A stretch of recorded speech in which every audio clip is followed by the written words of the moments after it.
Wes. Ya. Assalamualaikum warahmatullahi wabarakatuh. Waalaikumsalam warahmatullahi wabarakatuh. Yang terhormat kepada ibu-ibu, hari ini saya akan menyampaikan ilmu yang kemarin saya dapatkan sewaktu pelatihan di Man 3 Banyuwangi. Man 3 Banyuwangi itu di Srono tempatnya. Selanjutnya saya akan menyampaikan hasil dari pelatihan kemarin. Yang pertama saya akan menyampaikan tentang mind mapping. Apa itu mind mapping? Mind mapping itu adalah alat visual yang digunakan untuk mengatur informasi secara hierarkis dan menunjukkan hubungan antar ide dan memfasilitasi pemikiran kreatif. Jadi gambaran harapan Anda is breaking. Gambaran harapan Anda akan anak-anak yang Anda didik sekarang pada usia ke depan 20 tahun. Jadi harapan saya ini umur 20 tahun ke depannya itu harapannya apa? Ini seperti gambar ini. Sekarang kita di umur, umpamanya anak sekarang masih kecil ya, masih kecil sekarang. Terus harapannya ibu-ibu itu di umur 20 tahun itu anak-anak apa harapannya? Mandiri, menggambarkan diri Anda seperti ini gambarnya. Terus contohnya mapping itu meningkatkan pemikiran kritis, 2 pengorganisasian informasi, 3 kreativitas dan pemikiran visual, 4 keterlibatan siswa. Contoh mind mapping adalah contohnya seperti ini. Contoh kita caranya membuat apa? Bisa dengan cara membuat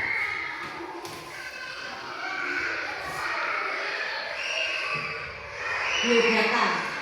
Bisa dengan cara biodata.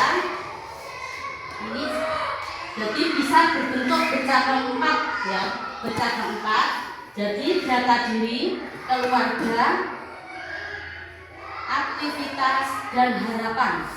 Seperti ini caranya. Ya, ini jadi bercabang 4 ini.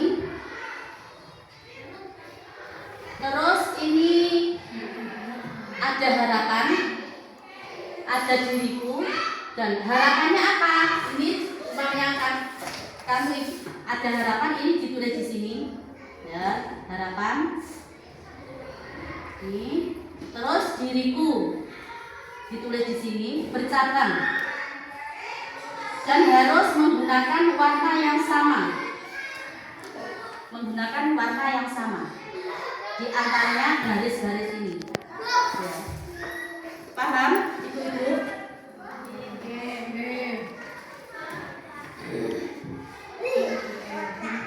Cara membuat dan supaya ibu-ibu nanti bisa mengajarkan anak-anak di dalam kelas cara membuat mind mapping.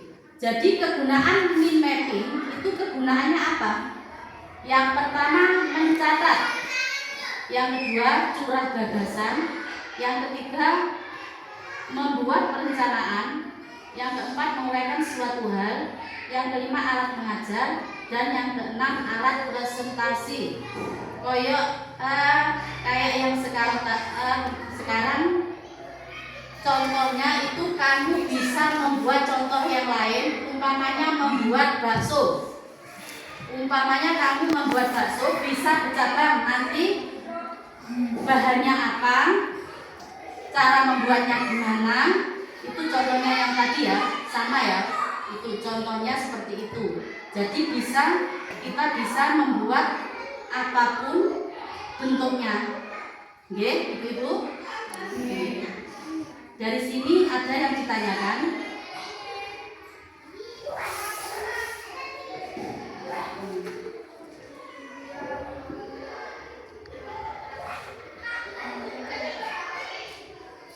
Kayak ini contohnya.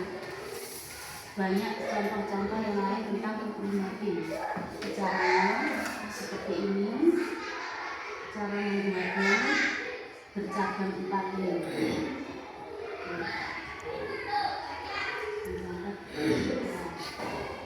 Penggunaan mapping seperti ini. Jadi pertama mencatat curah gagasan, membuat perencanaan, menguraikan suatu hal, alat mengajar, alat menulis. Jadi yang pertama kegunaan yang mapping itu adalah mencatat, yang kedua mencurahkan gagasan, yang ketiga membuat perencanaan. Rencananya apa? Kita membuat rencananya apa yang kita buat. Jadi contohnya seperti yang kemarin, menguraikan suatu hal. Yang keempat, terus alat mengajarnya. Jadi alat mengajarnya itu kalau membuat mapping itu harus dipersiapkan ada pensil warna, penggaris, pokoknya yang diperlukan di situ. Jadi kayak yang kemarin itu kalau membuat mapping itu dan bentuk warnanya itu umpamanya di sini harapan. Jadi di sini harus warnanya sama, tidak boleh berbeda-beda. Terus yang kedua ini juga warnanya sama, nggak boleh berbeda. Jadi harus tetap sama. Jadi satu gagasan itu harus sama semua. Terus yang dari sini diri sendiri, ini juga kalau warnanya biru, ya juga biru. Terusnya ini juga sama warnanya. Ya. Nanti modelnya harus seperti ini, Bu. Ya. Modelnya harus seperti ini dan kamu bisa modal yang lain juga bisa. Mama kamu contoh membuat apa itu mie ayam. Jadi mie ayam itu kamu bisa bahannya apa, cara membuatnya gimana, itu ya. Jadi digambar dulu. Nanti dicetak sini, ini dikasih apa itu bahan, ditulis bahannya, terus langsung ditulis ini, bisa langsung digambar di sampingnya, ya, bisa langsung digambarnya di sampingnya, lalu supaya bisa jelas anak-anak itu nanti.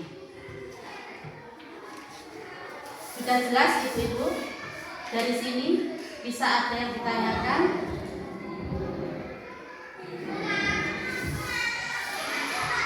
Nanti penerapan di kelasnya bagaimana? Penerapannya di kelasnya itu Ibu-ibu harus memberikan contoh ya seperti ini, membuat gambar sesuai dengan karakter Ibu masing-masing yang Ibu inginkan, ya. Diaplikasikan ke apa maksudnya? Ditaruh di dinding, ya, di dinding itu, di dinding tembok di dalam kelas, ya. Dan berkelompok ya, disuruh berkelompok itu. Kalau sudah selesai, terus disuruh ditempel di tembok kelasnya masing-masing. Tidak? Ada yang ditanyakan lagi? Ya. Nanti bisa diajarkan kepada anak-anak di dalam kelas, ya. Dari saya materi yang saya presentasikan kepada ibu-ibu semoga bermanfaat. Ya.